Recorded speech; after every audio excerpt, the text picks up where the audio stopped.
Ruth 2, verse 14. Ruth 2:14.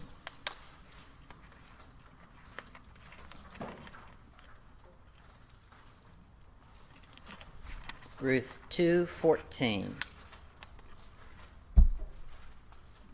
And Boaz said unto her, At mealtime come thou hither, and be sure my food is ready on the table at mealtime. No. and eat of the bread, and dip thy morsel in the vinegar. And she sat beside the reapers, and he reached her parched corn, and she did eat, and was sufficed. What? Sufficed, and left. Okay, so here's Ruth. Now, Ruth, remember, is a Gentile. She's not a Jew yet. And Gentile bride of Boaz is going to be the picture of us. We're the Gentile that gets to be the bride of Christ. So in the book, the picture is clear what it's representing. She's not one of the reapers. We saw not long ago what reapers are. What are reapers? Angels. Mm-hmm. Angels, or sometimes the reapers will be Jews. But what we are gleaners. We're just going in between what has already been the big time, the big production. We're just picking up pieces. She's a gleaner. The Gentile bride is the body of Christ. We glean between the reapers, between Israel. Israel's the Old Testament. We're the little gleaner that happens in the middle. Then Israel comes back in. And it's a heavy emphasis of God in evidence when he's working directly with Israel.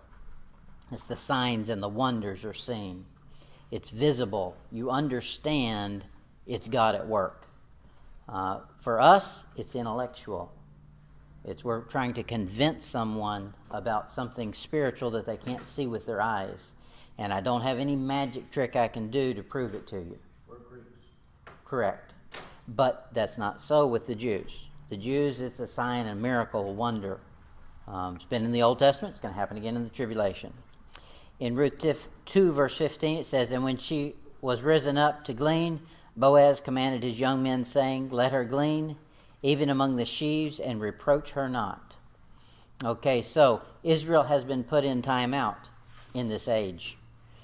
God says, I've turned from Israel. I'm going to make them jealous by letting somebody else come in and glean who really has no right to the field, the Jew, or the Gentile, us. Ruth 2, verse 22. Ruth 2, verse 22. And Naomi said unto Ruth, her daughter-in-law, It is good, my daughter, that thou go out with his maidens, that they meet thee not in any other field. Okay, so she's saying, hey, watch what you're doing. Don't keep company with somebody that you don't want to be seen with. And that's just a good rule of thumb. Don't keep company with people that you would be embarrassed to be seen with. Now, that's not to say don't witness to someone. You can witness and be seen witnessing to anybody. Nothing wrong with that at all. But to keep company, as in a fellowship, that one you better watch out what you're doing. You have to be careful the company you keep. It's going to affect your life. It's going to affect the people who will keep company with you. If you don't want to be around hoodlums, then don't go hang with the hoodlums when that's all there is. When all there is in the room is hoodlums, separate yourself. Just don't be part of the hoodlums. Unless you're going to go witness to them, and then it's obvious you ain't part of them. Okay. They'll separate from you. They'll separate, that's correct. Or separate you from the wall. Yep. And the other inference to the verse is that he would be watching. Boaz will be watching, and if he sees her in another field, he's going to lose interest. So for us, we have our bridegroom is Christ in heaven, and he's watching. So who we keep company with determines whether or not he gets jealous. And we should be a chaste virgin, is what Paul says. Ruth 3, verse 11.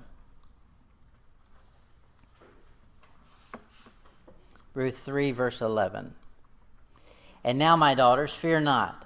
I will do to thee all that thou requirest, for all the city of my people doth know that thou art a virtuous woman. Okay, so she's a virtuous woman. The picture here, of course, is the body of Christ. We should be full of virtue. There is an element to Christianity that you should be the supreme humanist as far as good people go. The world, the epitome of the world's icons are their humanity. They're so human, they're so giving, so charitable, so all this thing. Those are all Christian principles that they've applied to somebody who's not a Christian. Well, a Christian should maintain those principles. A Christian should be a good person. There's nothing wrong with that. Now, you should have truth too, and you should be witnessing for God too. But you should also have the qualities that the world recognizes a Christian should have. There's something about being a Christian. The world already knows what you should be and you shouldn't be. If you walk into a bar, they're probably going to doubt it if you say, I'm a Christian. Although I don't know anymore. That's the other thing. It used to be very obvious who the Christian was and who the lost person was. It's not so much anymore. We were at Applebee's not long ago and heard a guy, when they start drinking, they just start talking real loud. And we heard a guy talking to his drinking buddy about the new church he's been going to. What in the world? It did him a lot of good, I see. Now, I'm not necessarily faulting the church, but you should just know where you should be and shouldn't be, and the world does. If you're walking around cussing, you know what the world says? You're not a Christian. You're a faker. That's how they'll view you. I think Peter, when somebody said to him, hey, you've been hanging around Jesus, he started cussing immediately. Right. To make it to where it didn't look like he had been. Yeah, he knew the trick to use. Okay, well, I can change the way they perceive me by what they hear. Talk like a sailor. Mm-hmm. All right, so Ruth is a virtuous woman, and you'll find she matches the virtuous woman in Proverbs. In Proverbs 31:10, it says, "Who can find a virtuous woman? For her price is far above rubies." So he's saying that the virtue that we're supposed to have is not something that we could purchase. It's far above rubies.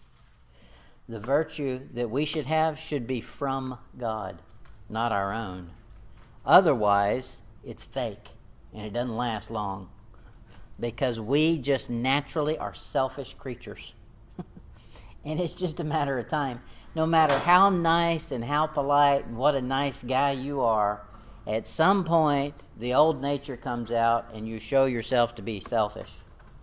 Okay, so the virtue has to come from someone who is not corrupted by flesh, and that's Jesus Christ. In Ruth 1:16, she's faithful. And Ruth said, entreat me not to leave thee, or to return from following after thee. For whither thou goest, I will go, and whither thou lodgest, I will lodge. Thy people shall be my people, and thy God my God. So she's faithful. That's a good virtue she has. She's hardworking. In Ruth 2, verse 3. And she went and came and gleaned in the fields after the reapers. And her hap was to light upon a part of the field belonging unto Boaz, who was of the kindred of Elimelech. So she's working when she doesn't really have to. It's off time. It's off season. Everybody's clocked out. She's out there seeing what they left. She's industrious. She's humble in Ruth 2, verse 10. Then she fell on her face and bowed herself to the ground, and said unto him, Why have I found grace in thine eyes, that thou shouldest take knowledge of me, seeing I am a stranger? That should be our response to Jesus Christ. David says the same thing. He says, What is man that thou art mindful of him, or the son of man that thou visitest him? And the more you get to know about God and how holy he is, the more of that response you get. Man, I don't deserve anything from you. Why are you paying any attention to me? But she's humble. That's good. She's giving. She's generous. In Ruth 2, verse 18. And she took it up and went into the city.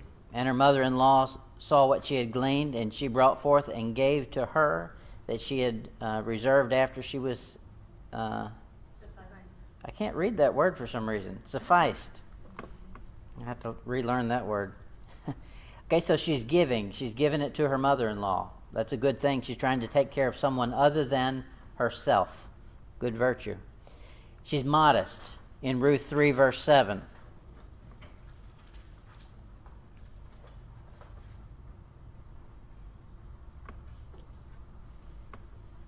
This is a tricky verse. Ruth 3, 7.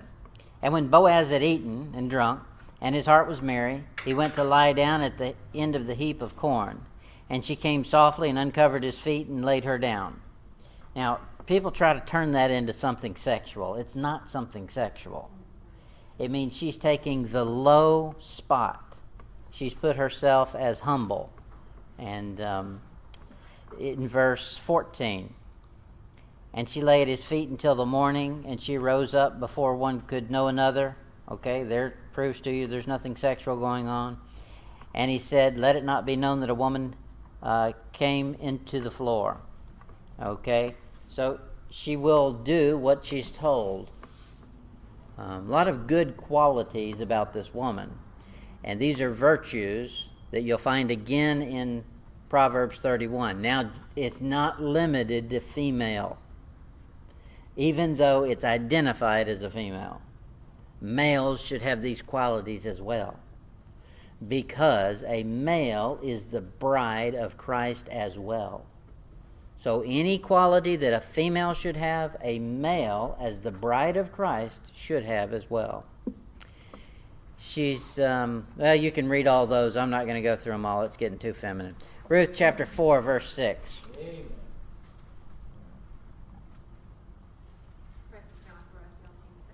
Yeah, right.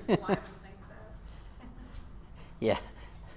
They had some gooks out in the field she was reaping, and the SEAL team had to come in and rescue her. Right. Ruth chapter 4, verse 6. And the kinsman said, I cannot redeem it for myself, lest I mar mine inheritance. Redeem thou my right to thyself, for I cannot redeem it.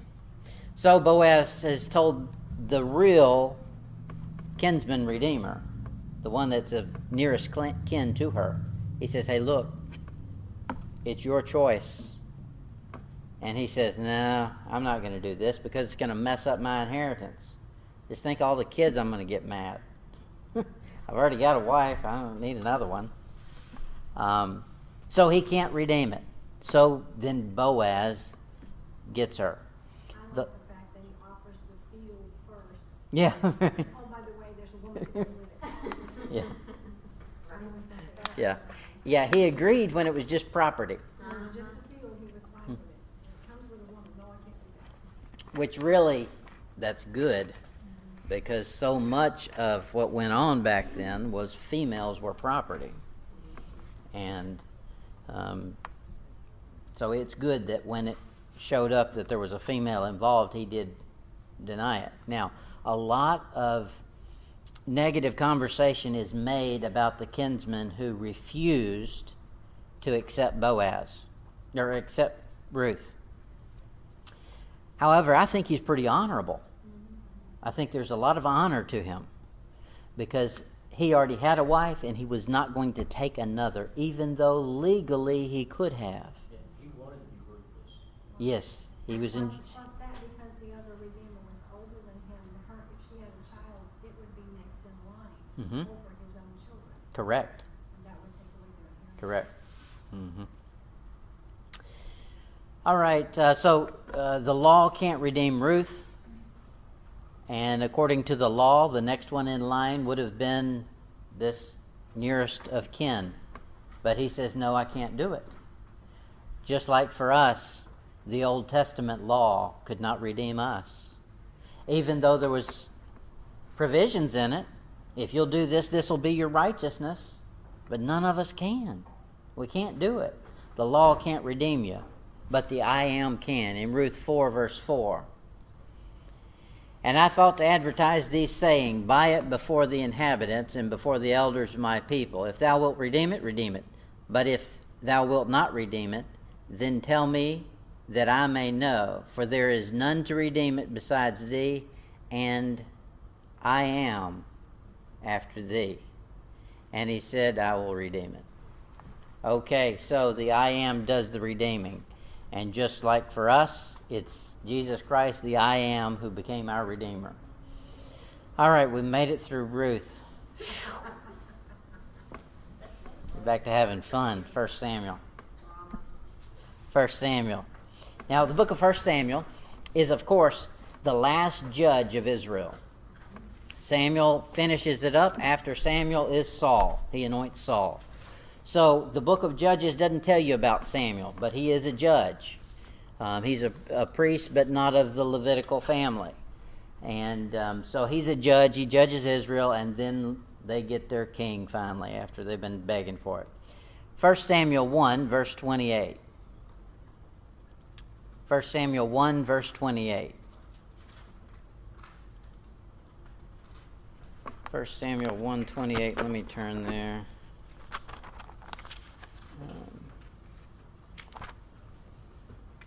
You know the story. Hannah couldn't have any children. She's upset about it and prays for a child. God sees fit to give her a child, and she made a bargain. She said, if you'll give me a child, I'll wean him, and then I'll give him to the priesthood. In verse 28, 1 Samuel 1:28, therefore also I have lent him to the Lord. As long as he liveth, he shall be lent to the Lord, and he worshiped the Lord there. Okay, this is where baby dedication comes from. You'll find in churches that when somebody has a new child, a newborn, they'll bring it up and they'll do a baby dedication. That's what this is all about. It's all about, he's not mine. This child is not mine. He was given to me, but I'm giving him back to the Lord. Now, there's a lot attached to that. It was Eli's job to raise Samuel, and he was supposed to raise him correctly. Now, he didn't do that, but he was supposed to. So just like at a baby dedication, it's the parent's job to raise the child the way he should be raised. The baby dedication, we'll see some other verses on it too. In chapter 2, verse 20, 1 Samuel 2, verse 20.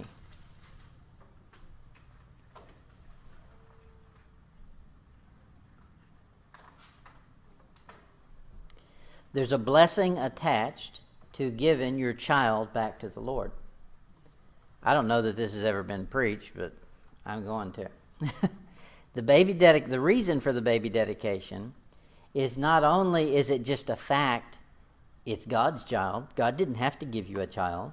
He allowed you to have a child. We should recognize everything is His anyway and give it right back to Him. So here he says, and Eli blessed Elkanah his wife and said, the Lord give thee seed of this woman for the loan which is lent to the Lord. And they went unto their own home. Okay, so he says something there. He says, because you've given this child to the Lord, I'm going to ask the Lord to give something back to you. And that's exactly what happens. When you give something to God, He repays you. You can't outgive Him. He's not going to take a loan. I think that's all. Verse 21. And the Lord visited Hannah so that she conceived and bare 3 sons and 2 daughters. And the child Samuel grew before the Lord. And it says here that she bare 3 sons and 2 daughters. That's quite a repayment plan. You gave back God 1, and He turned around and handed you 5. That's a pretty good bargain. I mean, if you were making investments, that's the place to invest right there. And that's the way it works. In 1 Samuel chapter 2, 1 Samuel 2, verse 13. Eli has sons of his own, and they're no good. They're wicked boys. 1 Samuel 2:13. And the priest's custom with the people was that when any man offered sacrifice, the priest's servants came, and while the flesh was in seething, with a flesh hook of 3 teeth in his hands, so forth, so on, he goes in and he grabs the meat out.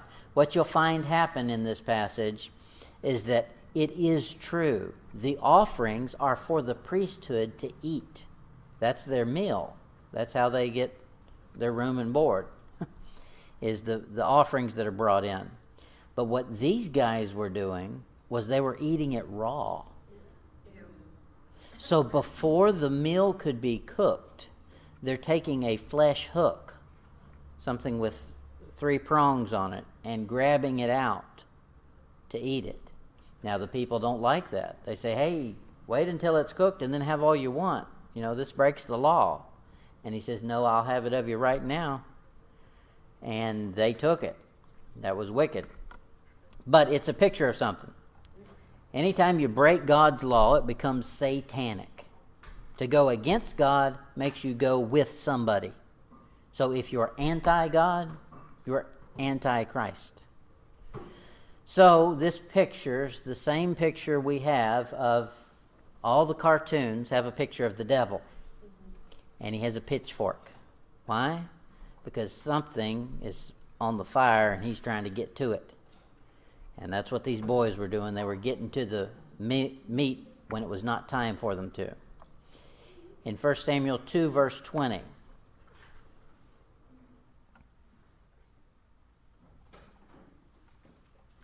First Samuel 2:20. And Eli blessed Elkanah his wife, and said, the Lord give thee seed of this woman for the loan which is lent to the Lord. And they went unto their own home. And the Lord visited Hannah, so that she conceived and bare 3 sons and 2 daughters. And the child Samuel grew before the Lord. God repays 5-fold. Look at Proverbs 19, verse 17.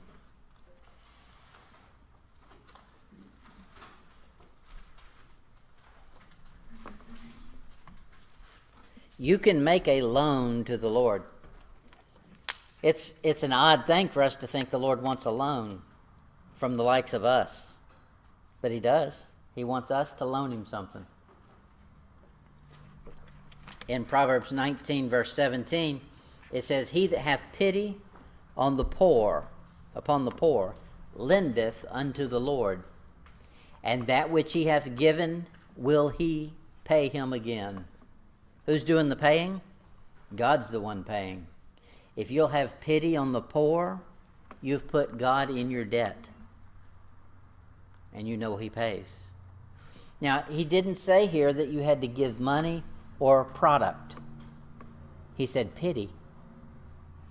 So sometimes you don't have money you can give. Sometimes a situation would be wrong for you to give money. But you could give pity. And He says, I'll consider that a loan. You'll find there's times you need pity. And maybe when you didn't get pity from other people, it's because you never gave any yourself. He says right here, I'll repay it. I'll repay it. Sometimes when you see these guys on the street corner, the street bums, you know they're just running a racket. That there's something sad about that. You should have pity on it. It doesn't hurt one bit to have a prayer right there about it. Yeah. God, you know the situation there. Wake them up. Bring some truth to them. Clear their mind. That's some pity. That's pity. Exodus chapter 22, verse 1.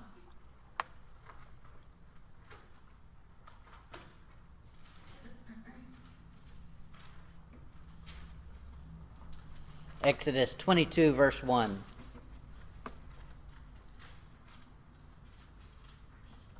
It says, if a man shall steal an ox or a sheep and kill it or sell it, he shall restore 5 oxen for an ox and 4 sheep for a sheep. Okay? That's exactly what God did. She gave her son 1. He repaid with 5. But he didn't really even take Samuel. Samuel was actually given to the whole tribe. He was the one who judged all of Israel. In 1 Samuel 2:25.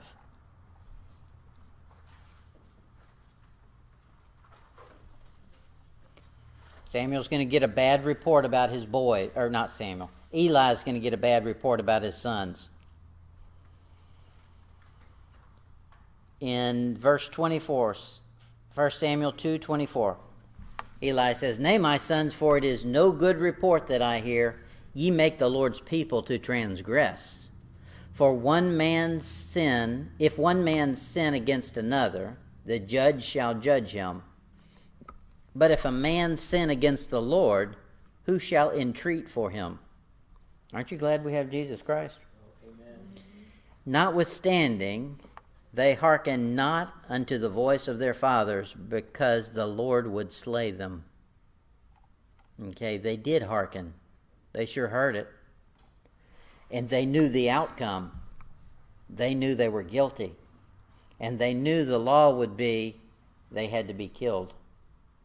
So they said, well, we'll just play like we don't know what's going on, and we'll act like he's just an old fuddy-duddy and go about our business. Eli's concern here should have been his children's response to the Lord. That should have appalled him. He should have said, hey, look, you're sinning against God. I don't care about the people. I don't care about the rules and the regulations that you're breaking. Do you realize who you're breaking them against?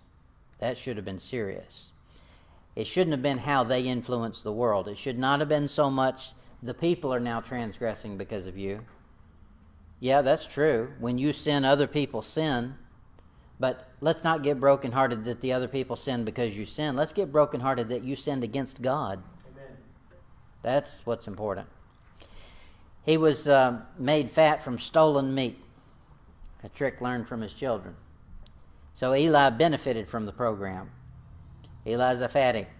That's how he dies, is he's Humpty Dumpty on the wall and he falls over backwards and breaks his neck. But where do you think he got all those victuals? From the boys. The boys could bring home the bacon, only I'm sure it wasn't bacon. In 1 Samuel 2:29, he says, "Wherefore kick ye at my sacrifice and at mine offerings, which I have commanded in my habitation, and honorest thy sons above me." Wow. God says, you're honoring these boys above me. So when sin is not rebuked, God says you've brought honor to the devil. We don't want to do that. To make yourselves fat with the chiefest of all the offerings of Israel, my people. God says, you know where that came from. You know that it was wrong the way it was obtained, and I'm not taking it. Used to, I'm not going to say it's right or wrong. Y'all figure it out. Used to, churches would not just accept anybody's money. They had to know it was gotten through legitimate means. If you got your money from some underhanded method, they would not take it. Now, the other side of that is William Booth, the Salvation Army president or the founder. Somebody asked him about receiving tainted money, money from a ill-gotten source. And he said, well, the only thing about receiving tainted money is there ain't ever enough of it. He didn't care where it came from. But here, God was very concerned with where it came from. He said, you've made yourself fat, and you know where it came from. And you're honoring your boys above me, and that's not right. 1 Samuel 2, verse 25. He says, if one man sin against another, the judge shall judge him. And that's true. That's just, he says, if you do something against this person, we've got to call in a third party.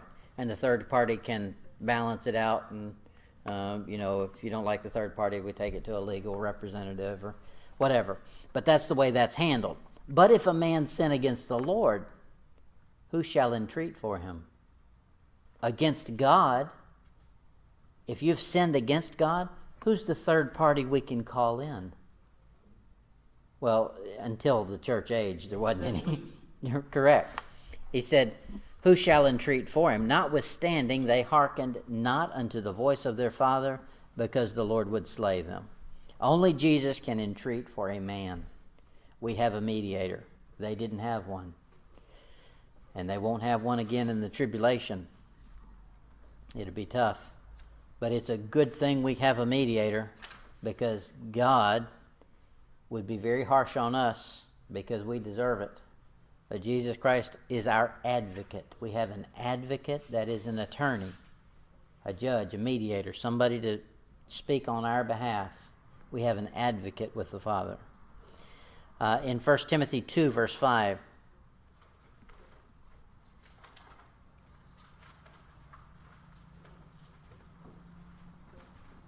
First Timothy 2:5. If you don't read the Old Testament, you don't see what a great deal this is.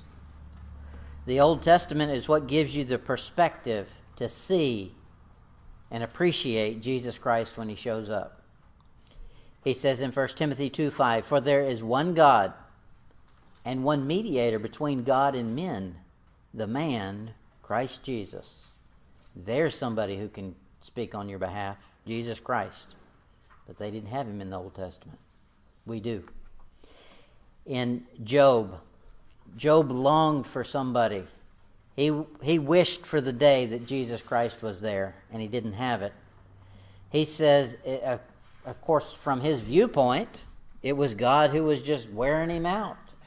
And he said, I've done nothing wrong, and I'm getting punished, and, I wish I had somebody who could talk for my behalf to God, because he ain't listening to me. Here it is, Job 9:33. He says, neither is there any daysman betwixt us. That daysman is the same thing as a daysman is. You know what a day is, and a man that represents a day is your day in court. Your day, your appointment. Neither is there any daysman betwixt us that might lay his hand upon us both. He said, I wish somebody would come in and could communicate between me and God, because what I'm saying ain't getting through to him, and he's beating me up, and I don't think I did anything to deserve it. And of course he didn't, but he didn't understand what was going on. But here he's saying, I need a daysman. I need somebody who will talk, and we've got somebody. When you pray, your daysman goes into action. We don't even know how we should pray. I think a lot of our prayers, when they actually hit the throne room, say just the opposite of what came out of our mouth. Yeah, the spell check, spiritual spell check. That's right. The Holy Spirit interprets for us. And he takes to God what he knows we should be asking for. And he reads our thoughts and our intents. And a lot of our answered prayer, we don't recognize as answered prayer because it wasn't the words we said. When we get to heaven, God will say, man, I was answering everything you asked. You say, I didn't ask for any of that. So the Holy Spirit walked up here and said, this is what you wanted. That's right. 1 Samuel 2, verse 27. 1 Samuel 2:27. And there came a man of God unto Eli. That's a bad statement right there. Wasn't Eli a man of God? Ouch. That's a real indictment. And said unto him, thus saith the Lord, did I plainly appear unto the house of thy father when they were in Egypt in Pharaoh's house? Whew, it's getting tough now. Eli is supposed to be the spokesperson for God, the high priest. Now, a true man of God walks in and says, I got a message from God for you. Wait a minute, the tables have been reversed. Something ain't going on here. Eli should have been the man of God. Now he needs a a rebuke from a man of God without a formal title. It's not said he's a prophet. It's not said that he's any higher ranking official or anything. Just a man of God walked in. You don't need any formal titles. God's not interested in the formal titles. The formal titles usually lead to corruption. Like high priest. That's what he was. He had the high title. It didn't do him any good. Titles are worthless. In Amos chapter 7. Amos chapter 7, verse 10. Remember this when you go to work. There's a subtle trick that happens in the business world. People will think that you'll be swayed by a title. Let's just get real. We all go to work for one thing. A paycheck. Money in the bank. Well, you'll be out tonight, so don't worry.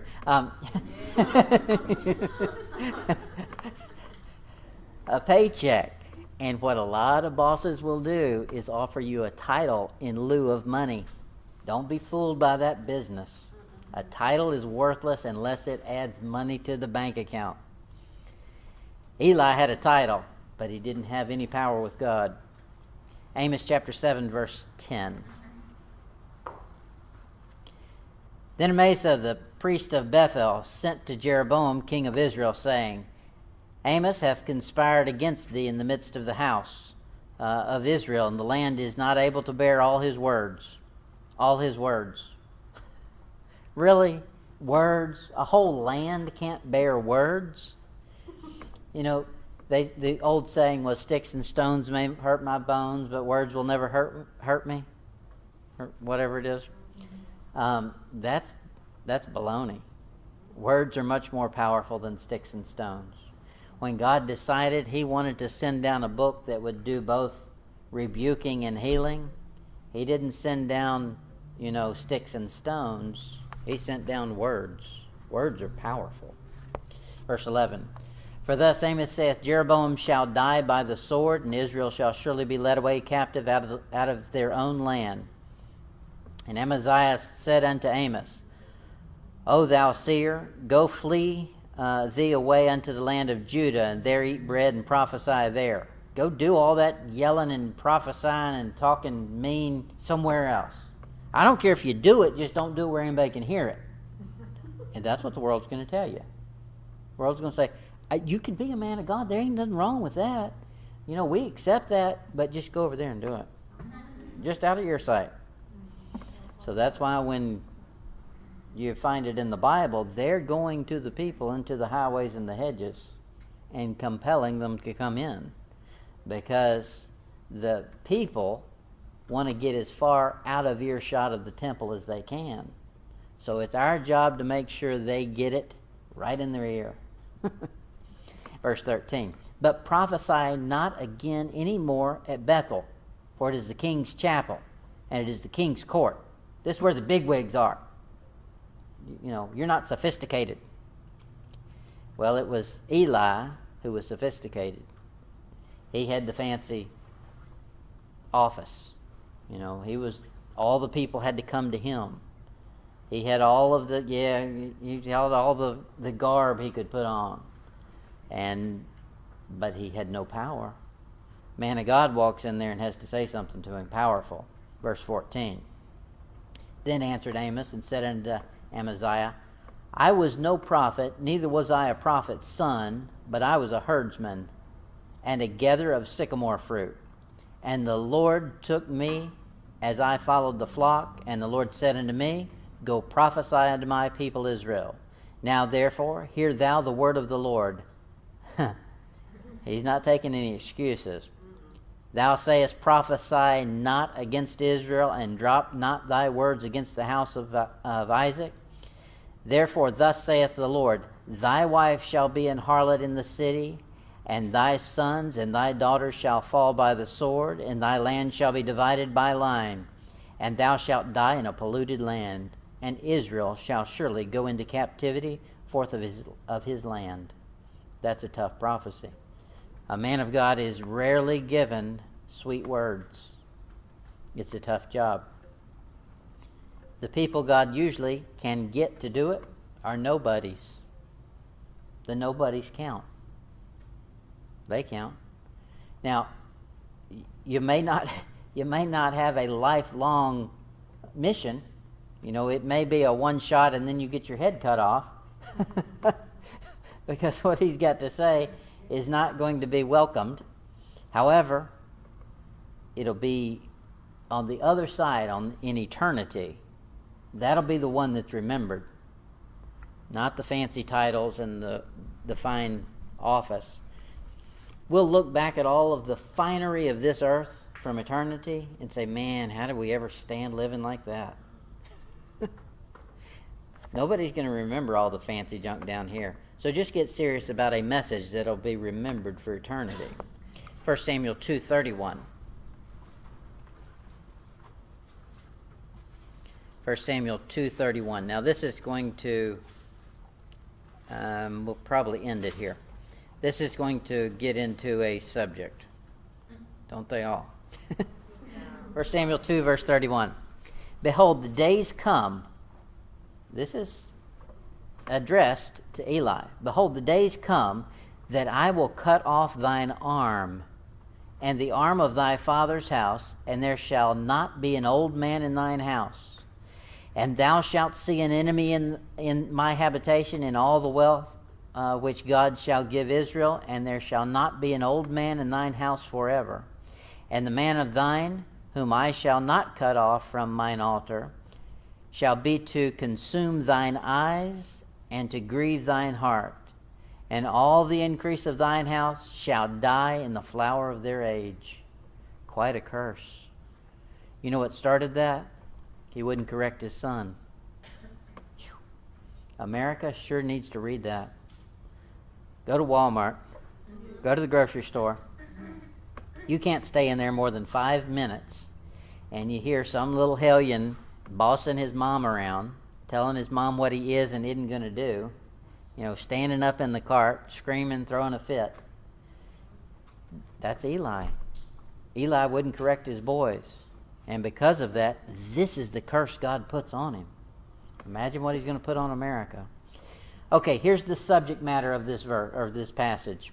It's a picture of the Antichrist, the arm and the eye. The Antichrist shows up and he has a withered arm and a blind eye. Here's the verses for it. Well, I'll give you the verses in a minute because I'll read them. We need to see them. The Antichrist types are, there's a lot of types of the Antichrist, a lot of them. I'm just going to give you a handful. Cain, of course, is a type of the Antichrist. Pharaoh, Adonai Bezek, we saw him, I don't know if we discussed him, but he's up early in the book of Judges. Eli, the guy here. Jeroboam, you remember his hand withered up when he stretched it out and couldn't get it back? All right, here's our verses on it. Zechariah 11:17. Zechariah 11:17.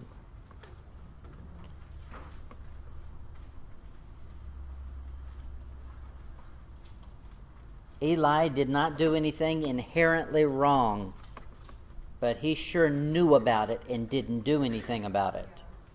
And because of that, God says, I'm going to make you a picture of the Antichrist. Whew. What an indictment. Zechariah 11:17. Woe to the idle shepherd that leaveth the flock. The sword shall be upon his arm and upon his right eye.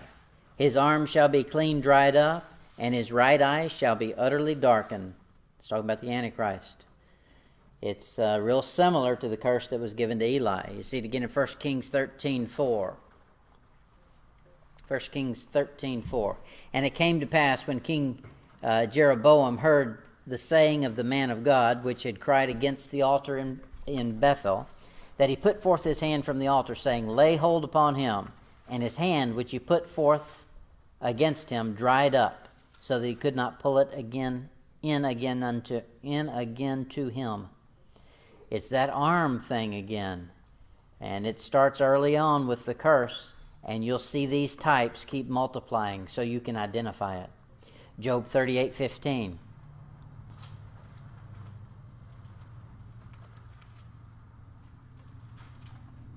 Job 38:15. Job is a tribulation book. It's got 42 chapters, and I'll just tell you this because I just confronted this.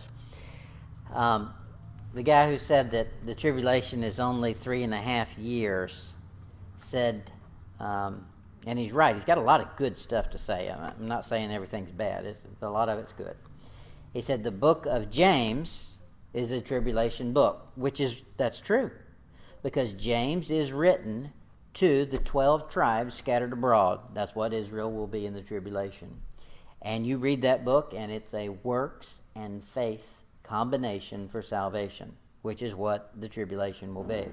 He says in there's 2 men referred to in that book from the Old Testament, and each of them had a tribulation 3.5 year, not 7 year time frame on their life. One was Elijah. Remember, he had the 3.5 years where it wouldn't rain, and that's referred to in the book of James. James, is that the book we're talking? Yeah, book of James. The other one is Job. Job has 42 chapters. That's 42 months in the tribulation. That's the last 3.5 years. So he says, okay, if everything is pointing to 3.5 years, why are we saying that it's 7 years? And I say, my answer to this is simple. He said 2 men for a reason. Both of them are 3.5. You add both of them together, you get 7. Okay? So that's 7. Now, he used those 2 for a reason. I'm going to show you the types. Elijah's ministry is this. He goes and he confronts who? Who's his? The woman. Well, yeah, Jezebel. Jezebel. And so then Jezebel has him running scared. But you know what the end of his life is? He's raptured. He's raptured out. That will be the Jew in the tribulation that goes through and is raptured out. You know what happens to Job? Job goes through tribulation too. We get 42 chapters, like 42 months. But Job isn't raptured. You know what he gets? He gets double everything he already had, as in a kingdom. And he doesn't go anywhere. He stays right where he is. The Jew doesn't have to go anywhere. It's right where he is. That's the Jew that endures to the end. So I say that's why there's 2 of them. That's why they're both 3.5 years. And you add them together, you get 7. Each, you need a picture of each. You need a picture of some of them get to go out, some of them have to stay. Some of them will endure. That's a tricky thing to endure, though, because 2/3 of them are going to die. All right, we got to get back on point. Job 38:15. He says, and from the wicked their light is withholden, as in they can't see with their eye, and the high arm shall be broken. Arm, it's singular. In Jeremiah 48:25, he says, the horn of Moab is cut off, and his arm is broken, saith the Lord. I'm moving fast so we can get through these things. No, I'm not going to give you the last one. It's too long. In Ezekiel 30, verse 21 to 24, you see Pharaoh as a type of the Antichrist.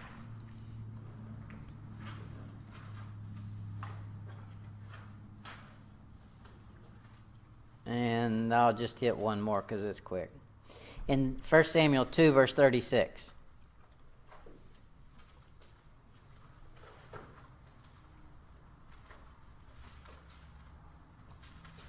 1 Samuel 2:36. This is still the curse against Eli. And it shall come to pass that every one that is left in thine house shall come to couch to him for a piece of silver and a morsel of bread, and shall say, put me, I pray thee, into one of the priest's office, that I may eat a piece of bread. Okay, that's a sign of apostasy, when the preacher is better off than the people. That's bad news. Now, I'm not saying the preacher should be a pauper, but the preacher should be on a median level with his congregation. There's no reason for the preacher to be a billionaire and his people on welfare. It doesn't work. It should be an average. Should be. Should be an upholsterer. No, that'd be a pauper.